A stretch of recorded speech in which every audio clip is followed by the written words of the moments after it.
جو کچھ قبروں مزاروں پہ ہو رہا ہے یہ اسلام ہے؟ یہ میرے نبی نے تعلیم دی تھی، یہ سکھایا تھا میرے نبی نے صحابہ کو، وہ پختہ قبریں بناؤ۔ اب تو مبلغ اسلام نے بھی اپنے بیٹے کی قبر پختہ بنا لی ہے۔ ہماری اور آپ کی کامیابی اللہ کے نبی کے رستوں میں ہے۔ میرے نبی نے تو پختہ قبر بنانے سے منع کیا تھا، منع کیا تھا پختہ قبر بنانے سے، قبر کو چونا گج نہیں کرنا۔ میرے نبی نے قبروں پہ بیٹھنے سے منع کیا ہے۔ قبروں پر بیٹھنے کا کیا مطلب ہے؟ قبروں کے اوپر بیٹھنا؟ کون اوپر بیٹھتا ہے؟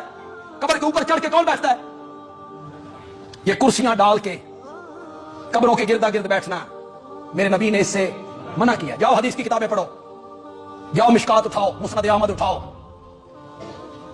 لعنت اللہ علی زائرات القبور والمتخذین علی المساجد والسرج او کما قال النبی صلی اللہ علیہ وسلم۔ قبروں پہ جانے والی عورتوں پہ رب کی لعنت، قبروں پر مسجدیں بنانے والے اور قبروں کو سجدہ گاہ بنانے والوں پر لعنت، والسرج اور قبروں پہ چراغ جلانے والوں پر رب کی لعنت۔ کس نے کہا ہے؟